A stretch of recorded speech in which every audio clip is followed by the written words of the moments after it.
My name is Jody Franco, and I am the owner of Rose of the Winds Travel. And I started this business 3 years ago because of my love of meeting new people, seeing new places, learning about new cultures. And I felt like it was something that I wanted to be able to share with others.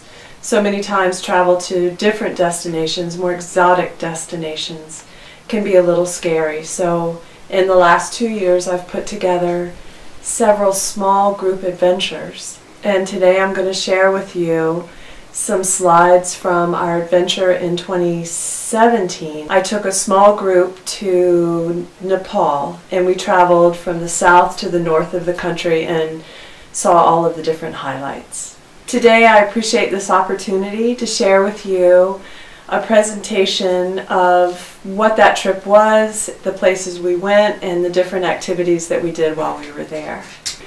So our trip was in October of 2017, so just a few months ago, and the group was primarily folks that I knew from Floyd and friends of friends, and we traveled from Charlotte. It's a long flight, and we made our way and landed in Kathmandu. And this trip is really ideal because my husband and I, traveled there the year prior, and we scouted out everything. That's really important to me, to first understand the dynamics of the country, to pick out the amazing lodges to stay in, pick the activities, think of the smartest itinerary, how we get from place to place. I really value being able to walk often when traveling, not just sitting and seeing. For me, it's very much about experiential. So we added several hikes from village to village that were supported. Our vehicles carried the luggage, so you didn't have to carry all of that. You got to see the countryside, you got to be in different villages and see how people live. So being off the beaten track really added a great element. Yes, we started in October, and that's the season of Dashain. And Dashain is the most festive holiday in Nepal.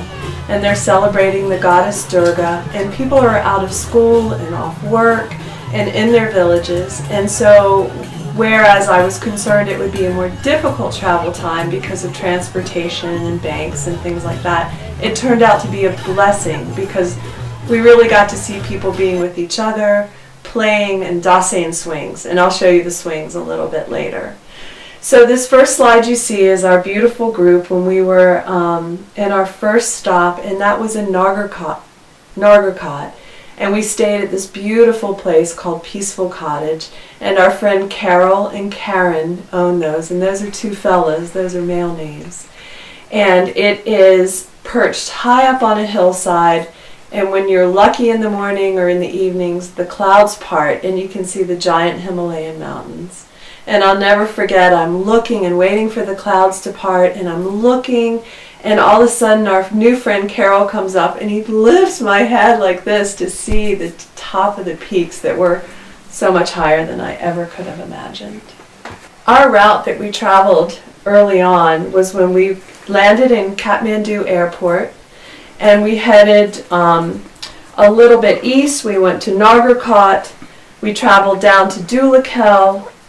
We spent a day an evening, 2 days, 1 night, at Namo Buddha Monastery. And then we traveled north to Pokhara, a really great lakeside city that is very special to visit. We traveled down from there to Lumbini, which is the birthplace of the Buddha. And then we traveled over to Chitwan, which is Nepal's jungle, where there are rhinoceros and tigers, which we didn't get to see, and elephants and crocodiles, and it was an amazing 3 days there. And then we traveled back to Kathmandu to finish off the trip. And we were there for 14 days. It's just quite beautiful. This is a picture of Machu Picchu, which is known as Fishtail Mountain, and Fishtail Mountain's in Pokhara. And it's a sacred mountain to the Nepalese people. And it's one of the few peaks that they don't allow people to climb. They've kept it sacred. Nepal is quite extraordinary. welcoming and special because it is a country where Hindus and Buddhists live side by side. And the religions have not melded, but they have things in common, and they're not as distinct as they are sometimes in other countries. And the nature of the people is so warm and welcoming and kind that it has made it a great place to travel. On top of that, so many people speak English. They study it in school. And so as a tourist being there, it's quite easy to get around. It's a broken English, but most people can communicate. Here's a picture of just the beautiful prayer wheels that when traveling you have an opportunity to spin them and learn more about the Buddhist traditions. This is a picture from Namo Buddha, which is the monastery outside of Kathmandu that we hike to and spend time there. I call this drive-by photography. We were in the car, and even though the road trips are difficult because the roads aren't great, and so the road trip becomes long, the scenery outside the window is the best you can ever imagine. This was full moon in Bhaktapur, and just a picture of one of the temples. So like I said, we were there for Dashain, and Dashain is this great celebration. The women are in red, and they walk around to the temples, and they offer puja and blessings. So puja would be, they have their puja tray, and on the puja tray are all of the different items that help them give thanks and offer blessings and say their prayers. And so they would go to the temple, and there would be music, and there would be, they burn butter lamps, which would be ghee butter, and that's how another blessing. But so what's really beautiful is to see the families out together, and the mother often has the tray, and her children will be behind her. And so in tradition, like our children learn from us what it means to be sacred, to be holy, we've got the opportunity to see the children learn from their parents. So one thing that they often do is that they ring a bell as part of the prayer. And so the mom will ring the bell, and the child will come right behind and ring the bell. They do a tika or puja where they put vermilion and different items right here on their third eye, on their forehead. And it's really adorable to see the children emulating their parents doing that. There's a lot to learn. Our first day there was the big day of celebration. And our dear friend Carol, who lives in Bhaktapur, who owns Peaceful Cottage, gifted us with a day of going to the temple and explaining things and walking around with us and showing us what the different rituals were. It was quite a gift. If you see this little girl, she's dressed up for the holidays, and she has a tika right on her forehead. And then this gentleman is taking care of things inside of the temple. It's a time when people are off work, and so they're celebrating, and they make a homemade rice wine that they use in these little teeny terracotta cups that they drink from, and that's part of the blessing as well. And it's a home brew, so it's quite fascinating to think that it's another way that their simple, sustainable living, which Nepal is filled with, that's one more thing they create for themselves is their rice wine. And it's really fun because during Dashain is when the new harvest blessings are asked for the coming season, but it's also when they harvest the rice of this year. So it's a full circle time. We headed to Nagarkot, and we stayed at Peaceful Cottage. And from there, besides the beautiful views and the lovely place where we got to stay, the food that we got to enjoy, the company we got to keep, there are two really lovely hikes from there. And so those hikes, when we offer a trip, are optional. Do you want to sit on the deck and look at the beautiful view and write, read, contemplate, or if you feel like being active, then we'll give you that opportunity too where we can. So this was on a hike to a fire tower, and I never made it. Everybody kind of left a little bit before me, and I was walking slowly. And so this year when we go back, I'm going to the fire tower. I missed it last year. This is a little shot of Peaceful Cottage, and what I really love about it is that it's family owned. And these two brothers with their mom and their dad built this maybe in the 70s. In 2015, when they had their devastating earthquake, it got really terribly damaged, along with so many other places. We were the first guests back in 2016, the year that Tom and I scouted it, and it was really meaningful to be there as their first guests, to see the effort that they had made, and just to share, if you've ever seen the Best Marigold Hotel, the Best Little, something like that, it was really like that. They were trying so hard to get it up and running, and it wasn't when we got there, and it was when we left. And I feel like that's why we bonded so much, because I got to appreciate the effort they put into it. That room at the top is a yoga practice room. It's quite extraordinary to go up there. It's a 360 view. These are some of our travelers, and we had a mother-daughter on the trip. We had best friends. We had husband and wife. So it's always interesting to see who comes together for any of our travels. Within our circle, we became friends. People are still in touch. We created community, and not just with each other, but this next picture is a nighttime sitting on this amazing deck in the outdoors with the Himalayas all around and the smaller mountains and the countryside. And this Nepali fella, just like, he wanted to know who we were, and we wanted to know who he was, and he had a friend. And so it was just festive time outside, getting to know each other. It is just beautiful there, and so it's a photographer's paradise. This was on a walk, and it is not unusual. Witnessing transportation in a foreign country is fascinating, just to see what the roads are like, what the vehicles are like. There's always all these different kinds of vehicles. There's tuk-tuks, and there's bicycle rickshaws, and I'll show you more later, but this just fascinated me that these men on the way to work were piled into a truck, and I don't know how many there were. There were 20 plus men in there, and they were very friendly, waving and smiling. We traveled next to Bhaktapur, and Bhaktapur is a UNESCO heritage city. It is a living museum. It is a walled city, and within the walls are so many temples and monuments and authentic housing.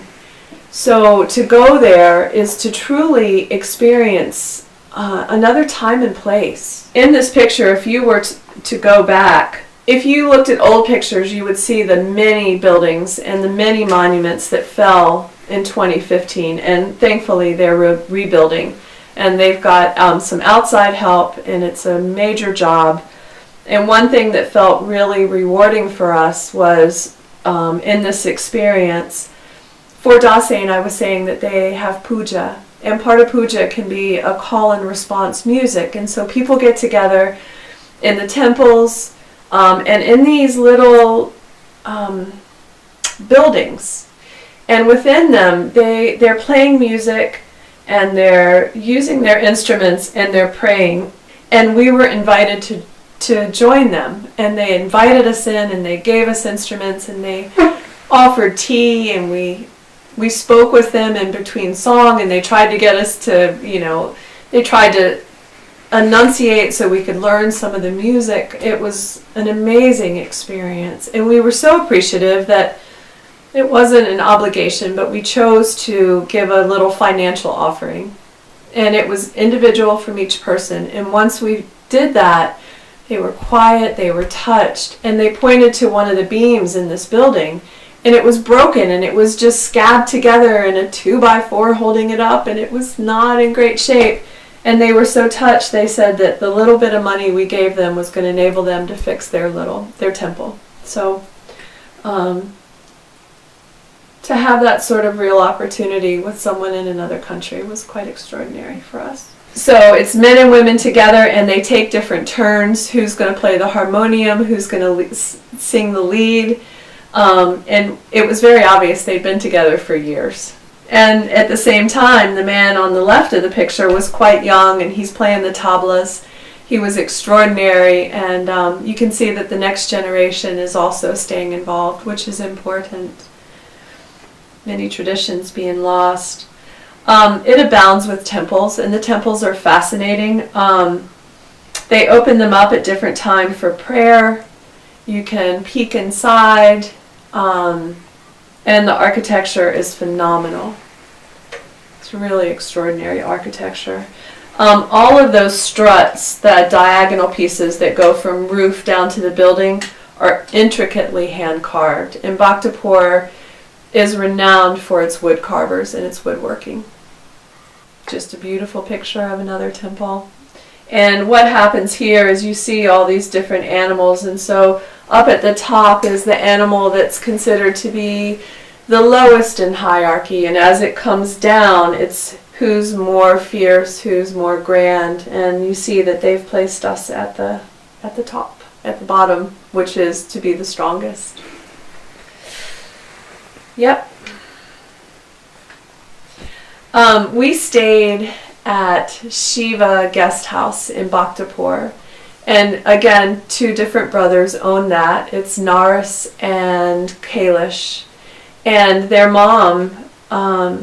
We've gotten to know them over the 2 years, and it was an honor that their mother came in. Every day she does tikka for her family, and she included us in tikka that day.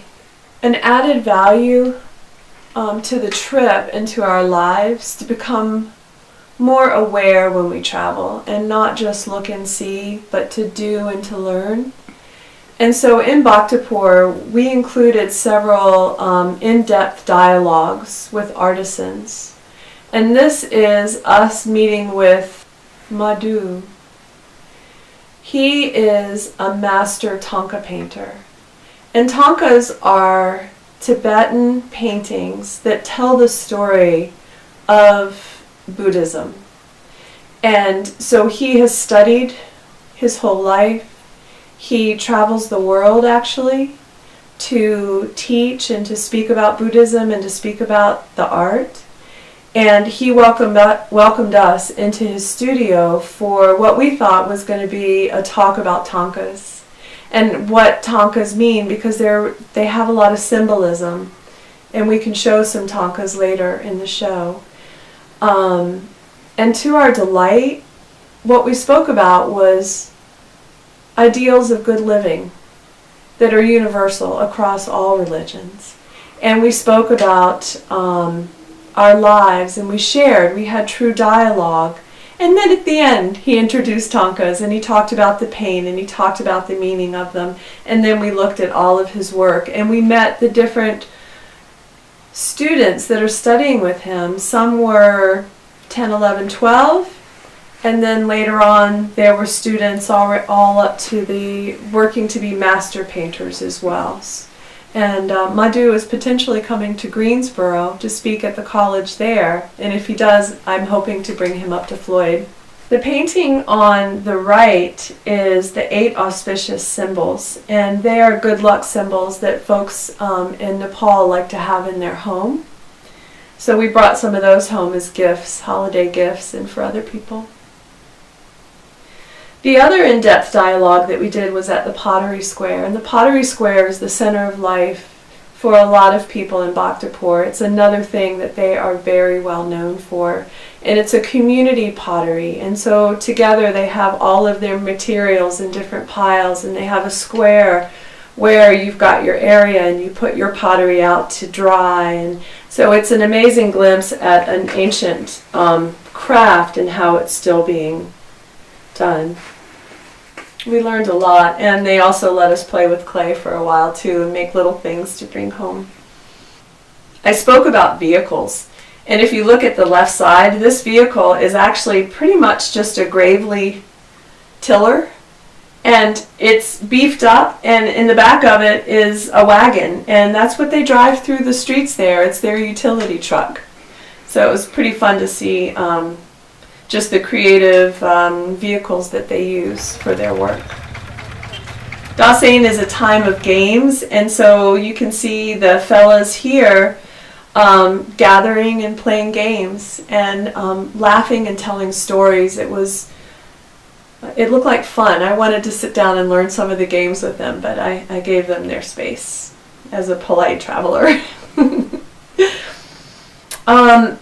When we were there, the literacy is rather high in Nepal, but there's still the town square meetings. And so this is a picture of a town square meeting where different municipality speakers came, and hundreds and hundreds of people came and sat and listened to what was coming up for the new year, how they explained what had happened in the government the year before. They had entertainment, and it was a look at how their society works.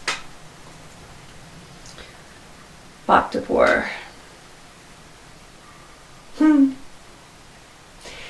So it's fascinating just to walk through these alleys and these roads, small roads there.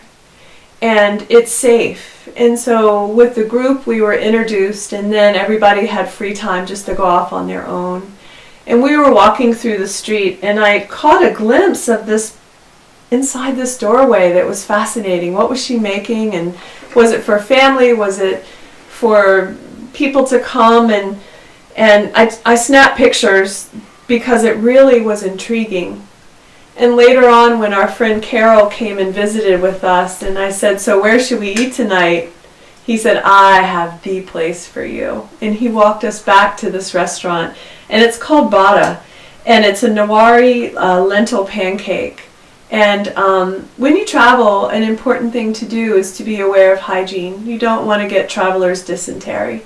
So there are basic things that I help my travelers understand so that they can stay well. So I'm always really cautious what I eat, what I drink. And this was, by all outward appearances, a place that I might have questioned, but because I was taken there by a local and he knew the safety of the food, I was comfortable eating it. And it turned out to be a highlight of our trip because it was the most local thing I think that we did. And these are two shots just walking through the town of Bhaktapur and just seeing this amazing billy goat sitting on a wall ready for his photograph to be taken, and this man was in his kitchen and preparing food for folks. It's a simple place, and so how do they keep the streets clean? With a broom and a dustbin, and they carry it all away. And a lot of things when traveling in developing countries aren't just inside buildings closed away. They're often out in the open with fresh air, and so you can see that this tailor is set up just on the side of the road, and he's got his projects, and if you have something you need sewn, you just bring it to him. The earthquake was terrible, as I said, and these are a couple of shots just to show what hasn't changed. The cracks in the buildings are being propped up and held by pieces of wood. The rubble is still visible in some places, and that rubble will not be hauled away to a dump. Those bricks will be cleaned and they'll all be reused. And this is Durbar Square, and this just shows that it's under reconstruction, and so for some tourists that might be something that isn't pretty and they might not want to go there. My sense of it is I like to travel in a place where we make a positive difference. We're not just overriding the local community. And Nepal is truly a place that needs tourism, appreciates tourism, supports tourism. Harvest scenes are everywhere, just where the rice hay has been bundled up. So as part of Dashain, there is an auspicious time to harvest the rice. And during our walk from Namo Buddha down to Panoti, we got to see, and it was amazing, the harvest of rice. And on my wish list of things to see was just to see rice growing and what it looked like. And we got to see everything. We got to see how they dig their ditches to drain the water. And then we got to see how they cut it and they lay it out. And this is all during a 4-hour walk. We're watching this as we walk down this beautiful road. So they cut it and then it dries for a while. And then we could hear a sound, and it was the sound of the thresher. And when we got there, we were so amazed because that thresher was not gas powered. It was not electric powered. It was foot powered, just like a treadle sewing machine. And they would be beating, tapping it with their foot, and this wheel's going around, and they take a bundle of rice and they put the head on there, and there's little curtains all around, and all that rice falls down and they harvest the rice. So we really got to see the entire process from draining to harvest. And then the pictures here are 2 women who are winnowing by hand. So they're getting the chaff off of the rice so that they can store it. And they'll have big tarps and cloths down in the middle of squares and near their homes out in the sun, and they're drying it so that it can be preserved for the winter. Nepal is fascinating for its self-sustainability. I said that there just wasn't such a thing as dirt without something growing. If there was a patch of soil, there was ginger growing, or turmeric, or bananas, or just like a plethora of foods that they grow for themselves. You can see by the photographs how much of what they use are natural materials. Because of that, there just isn't a lot of plastic, but a lot of just beautiful things made out of natural materials. And you can see here the building is made out of mud, basically. It's just bricks made out of dirt that have been laid up, and then so they make great use of the materials that are available. A big topic when you're traveling is what to know and understand and how to relate to people when they beg. And I went to India first, and I knew that was going to be an important thing to understand. And it's a really big topic I could almost do an entire segment on.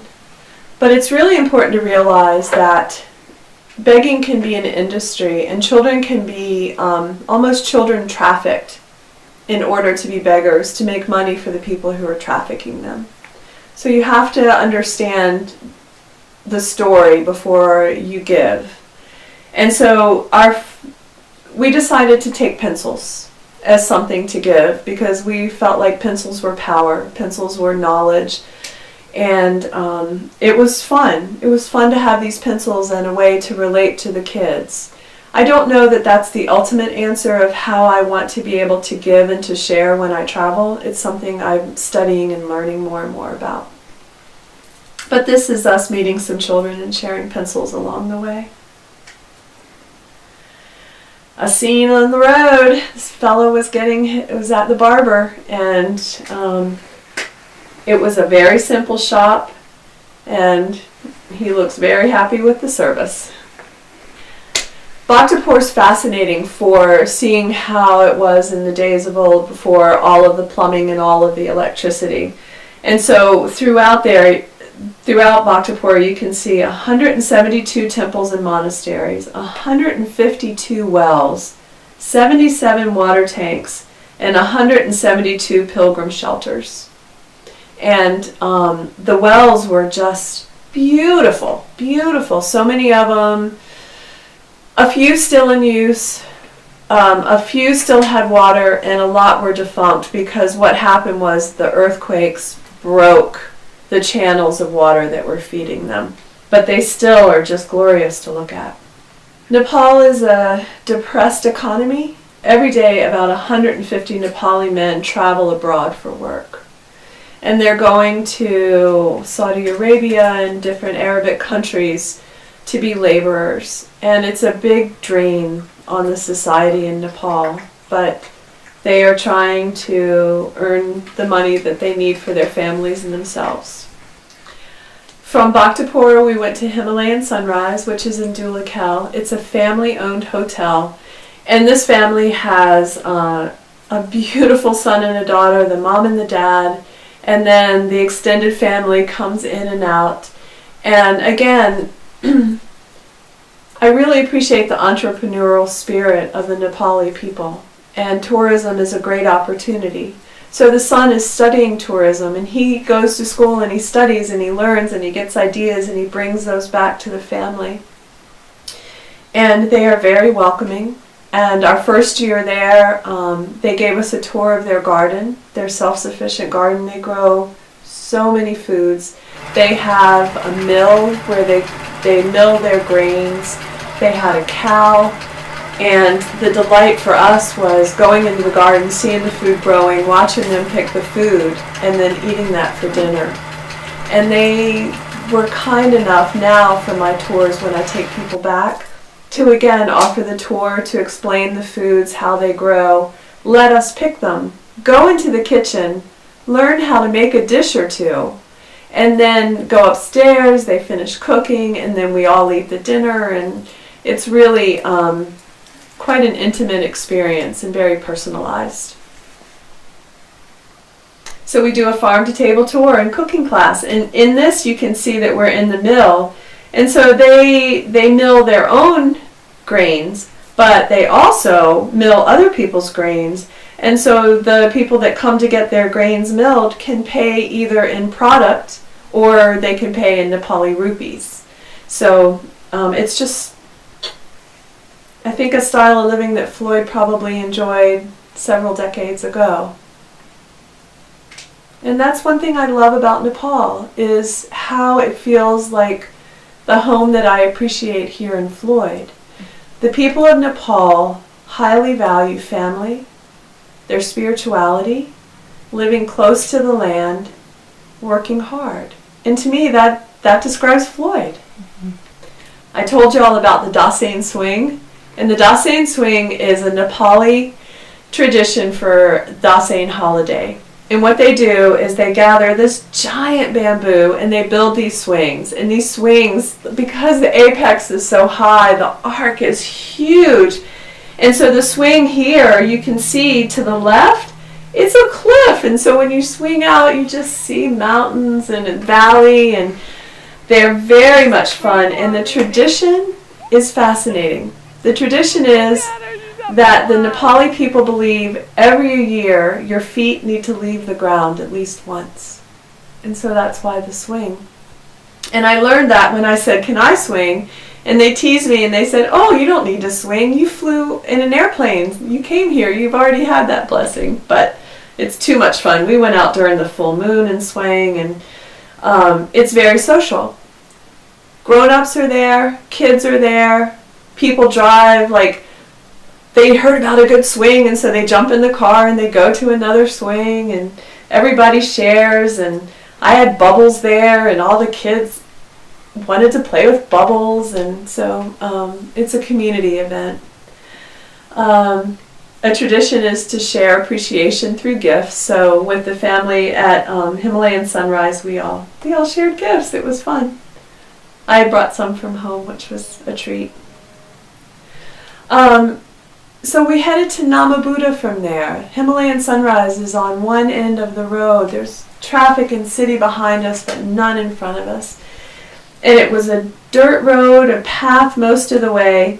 I'd say we probably walked for about 3 hours. And it was rolling. It was not difficult. And it was beautiful. One of my friends who is from this area, and the woman who's from Colorado, said it was the most beautiful hike they'd ever done. So along the trail, it's just quite fun to see. The family on the right, they're on a picnic, and so they had these grass plates, and they had carried their food, and they were heading to Namo Buddha also. Namo Buddha is a Buddhist monastery, and a lot of people do pilgrimage there. So this was a family that was walking up there. Those two little girls were adorable. And we walked and we walked. The sun was shining, and along the way there's small holy places that are part of a community. The road was rough, and so I just took a picture of the muddy road. We were there right after monsoon, and so the roads were still repairing. Namo Buddha is a community of monks that's outside of Dhulikhel, and it's based on a story of when the Buddha sacrificed himself for a hungry mother tiger who wanted the only way they could live was to feed on a human being, and the human being was the Buddha in another lifetime. So this is an honoring of that, and they invite us, they allow us to come, and we stay in very simple housing, and we go to their puja, which is grand. It's in this huge hall that is filled with silk banners and statuary, and all the monks are sitting on their benches, and they have their cacophony of drums and giant horns, and they are chanting, and it lasts for about an hour. They seem not to notice us. We just sit quietly in the back. You can come when you can leave when you need to. It's very welcoming. You cannot take a picture in there, or else I'd show you how extraordinary it was. But just to be in the midst of the sound and the holiness was a positive experience for us. From there, we walked around the monastery and saw and met people, and then they invited us to join them for supper.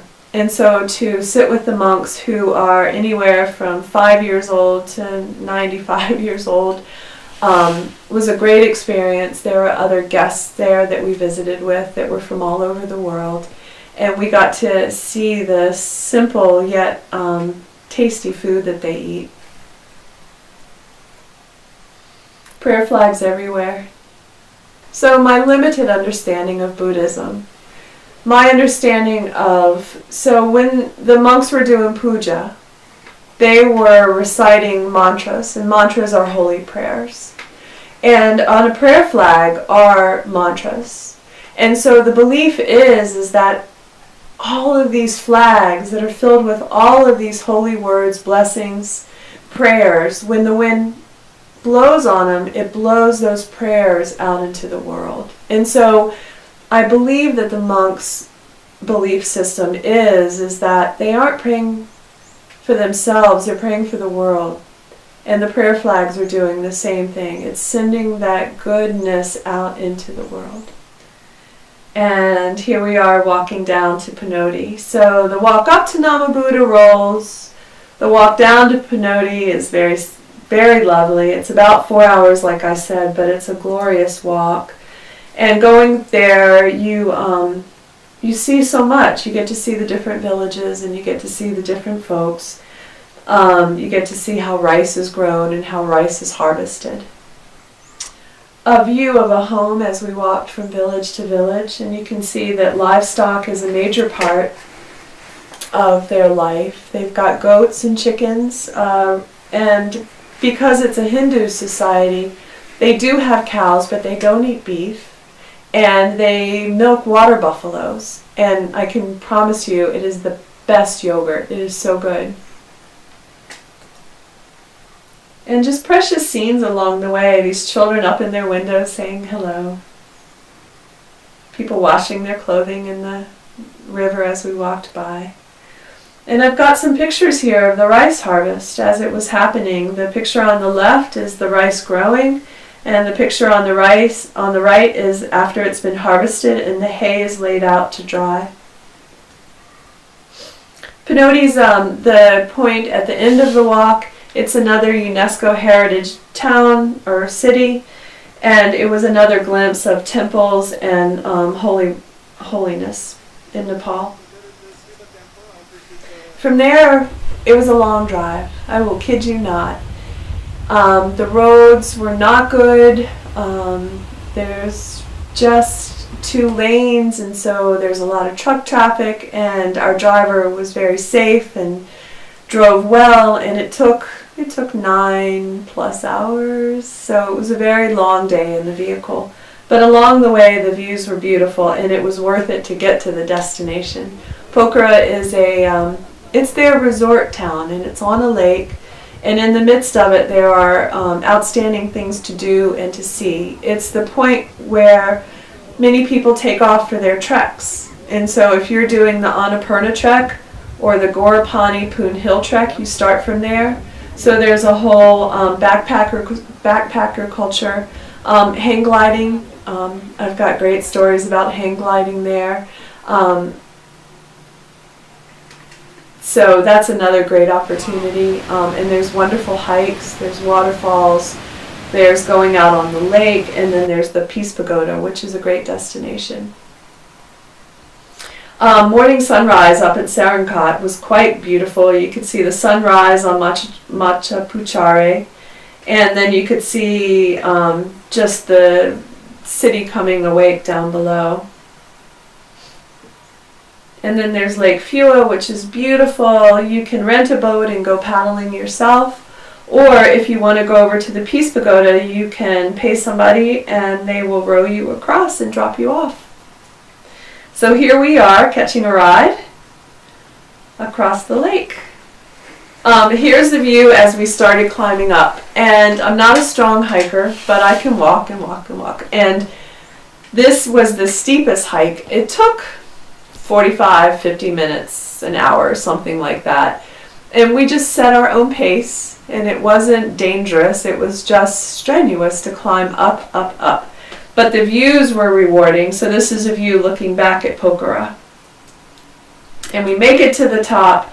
And the Peace Pagoda was a contribution from Japan after World War II. And so there are 4 sides, 4 different Buddhas. Buddhism is an important religion in Japan as well. And so that's a common sharing between Nepal and Japan. And so this is a destination of just great beauty at the pinnacle of this hill. On the walk down, there was a Dashain swing to reward us, and we played with these kids there, and it was awesome to see my guests having so much fun. We heard a rustling in the woods, and we got quiet and we looked, and there were a lot of monkeys in the trees. And so we sat there and took pictures and watched all different generations of monkeys moving through the trees and feeding, and it was extraordinary to watch. This male was telling us that it was time to move on. These are our friends at Grand Holiday, and they have a beautiful hotel, and they were really great hosts. And they, I had not known, also own a tour company. And so I'm very grateful that this year I am going to be contracting with them for our tour. And they've been in the business for a long time. They own 2 amazing hotels in Pokhara, and they help trekkers and travelers from all over the world. So I feel like we're in really good hands with them. It's been great to work with them. It's important to me to work locally. And it's important also to work locally with folks that really come through with a great product. So I'm very confident about this year's trip coming up. This carnage from this landslide was left on the side of the road. We did not see the accident. We were not on the road when the landslide happened. It happened, and then they had to close the road. So on the way to Lumbini, we had, I'd say, probably a 2.5, 3 hour delay while they were clearing up a landslide that happened 2 days ago. So that was just very telling of what life is in this country. They have earthquakes and they have monsoons, and so for a developing country with limited funds, it's very hard to keep the infrastructure in tip-top shape. But this is our friend who traveled with us, bravely tasting foods along the side of the road. And I too ate some of those little fried fish, and they were delicious. It was brave. We stopped in Lumbini for a day, and Lumbini is the birthplace of the Buddha. And so there's a a great monument to the Buddha there and the telling of the Buddha's story. And also, countries from all around the world have built monasteries there. So how many there are, I don't know, 20, 30 beautiful buildings, beautiful monasteries that have outstanding architecture and beautiful statuary and art and grounds. And so when you're in Lumbini, you go from monastery to monastery seeing the manifestation of a people's love for Buddhism and the Buddha, and it's very nice. It's very beautiful. This is a few examples of the beauty up at Lumbini. Our last stop was Chitwan. So that's around down this part of the country. We started at Kathmandu, up to Pokhara, Lumbini. Now we're down at Chitwan. And Chitwan is Nepal's jungle. And I'd never seen a rhinoceros before, and now I've seen several rhinoceros, and they were at a great distance, and they didn't care about us, and it was really exciting. The environment was wonderful. It was not hot, it was not mosquito-y, the temperature was great. While we were there, we stayed in this beautiful rustic, it appeared rustic, it was very comfortable, but it was natural material lodge. We were well fed every day. All of that food was included. We did a jeep safari. We did a jungle walk, and we went and met the Taru people. These are just beautiful pictures. When you're down on the lake, I mean in the river, you can see the great Himalayan Annapurna range out in the distance. So the Taru people of Chitwan are the native people, and they lived there before DDT. They were immune to malaria. So even though a lot more people have been able to come and live there, they still live quite traditionally, and so to see how they lived was very educational and interesting. They are very sustainable. They use natural materials for their homes. They have an amazing diet of foods that are available. And they have a great tradition of dance. And the dance is used for religious reasons. And it looks very martial to me. They do a stick dance that looked like it would be martial. I'm not sure, but so we went to an evening performance where the women danced, the men danced. They had musicians, and then at the end they invited whoever was brave enough to come up and dance with them. And that was a lot of fun. And we went on this jungle safari where we saw the rhinoceros and we saw deer. They've got barking deer. They're a lot smaller than ours. And peacocks. We were in the tiger grass, but it wasn't the season for tigers to be down, but tigers are seen in this park.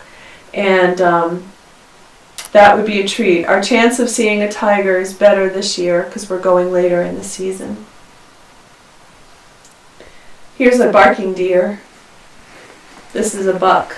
You can see he's got his big rack. But it's paradise, isn't that beautiful? Mm-hmm. So, I don't know why it happened, but I thought it was awesome seeing this man. It was basically like a puddle lake, and this man and his wife were out there fishing. And it didn't look that deep, but we drove into part of it. We were going to drive through it apparently with our driver, and we didn't make it. We got really stuck. And I posed for a picture. I didn't really drive, but we were there for quite a while. It was pretty hilarious. I felt for them. I mean, you can see we were deep in the mud. Oh. And they tried to rock us to get us out, and finally they just gave up and got another vehicle for us and took us back. But that's part of the adventure traveling, you know. Wouldn't have planned it, but it was fun. It was hilarious. They use elephants in Nepal and in Chitwan especially. So, for better or worse, we went to a breeding camp, and we got to see the beautiful animals, and we also were educated how they're used. and it's controversial. We finished up in Kathmandu, and we stayed in Tamil, which is known as Backpackers Kathmandu. And it's delicious, it's fun, it's contemporary in that there's spas there and massage. The shopping is phenomenal. They have for sale amazing backpacker knockoff wares. So if you ever needed any of those things, the clothing is phenomenal. The handicrafts are outstanding.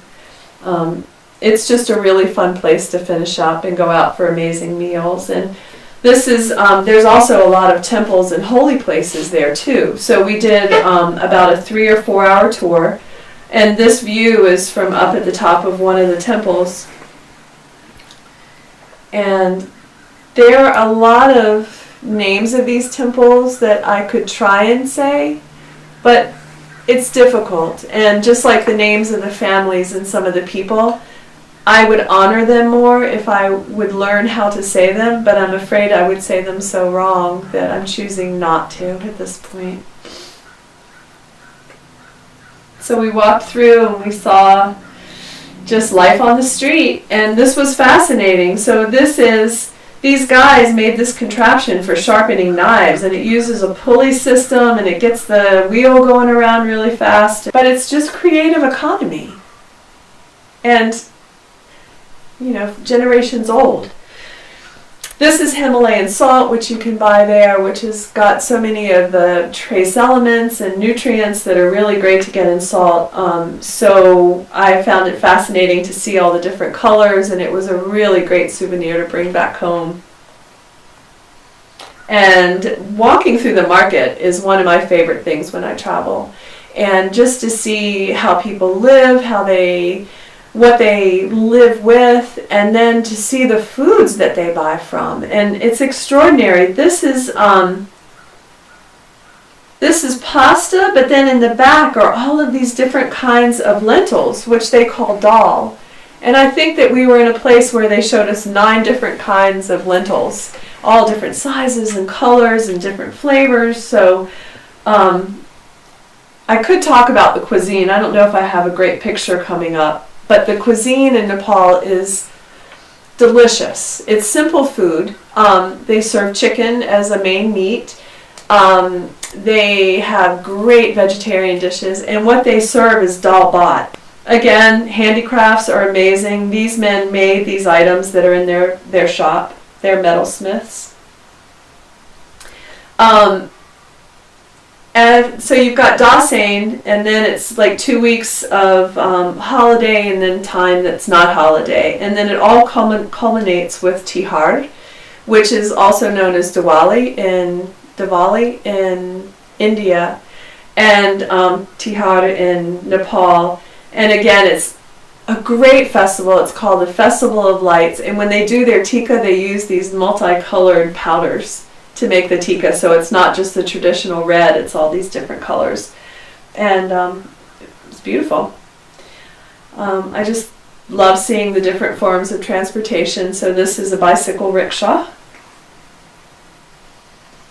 Patan is a little area in Kathmandu. We went there. They have their Durbar Square, which is the government center and where so many religious buildings are. And again, the architecture is extraordinary. I could try and say this, but this is one of the very holy temples, stupas, that's in Kathmandu, and it's a beautiful walk up all these steps, and there's lots of monkeys there.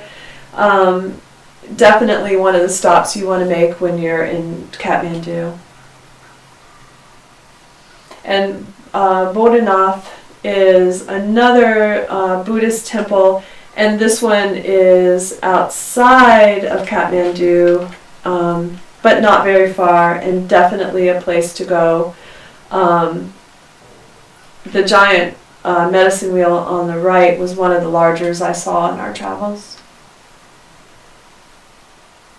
Prayer, I said medicine wheel. It's one of the largest prayer wheels I saw. And this is one of the monasteries. This is just a picture of a spice mix that I thought was exciting. all the different spices in there. And more pictures of the different foods. Out in Tamil, near where we stayed, if you walked several blocks and went down different alleys, then you came to the Buddhist area. And there was a monastery there, and then all of these shops. And in these shops, you would see mothers and families coming with their sons that were studying. They were studying in the monastery, and they would buy their books and their prayer wheels and all their cloth for their robes. And it was a glimpse into that part of life, sending your son to school to study. This was the tightest crowd that I was in, and this was everybody coming out the day before Tihar started to get the food and the different things that they wanted for celebrating the holiday. These are several Thangkas that are quite extraordinary. I got to meet a Lama and sit with him and talk about Thangkas, and I was going to bring one Thangka home, and I wound up bringing 9 Thangkas home and gifted them and had a few that people chose to purchase. But each one, the colors, they're all hand painted, intricately, telling a story. They're beautiful. I fell in love with these felted fairies and the yak wool shawls. Those are things that I like to bring home also to make available to people back here in Floyd. Must have been a safe place. You see a bunch of dogs sleeping at the temple steps, so they were obviously quite comfortable. And in closing, this is just a view outside of our hotel room of Kathmandu. Nepal is a great place to travel, and if anyone ever wanted to go there on their own, I could give you some ideas, and hopefully this will help you find your way as well.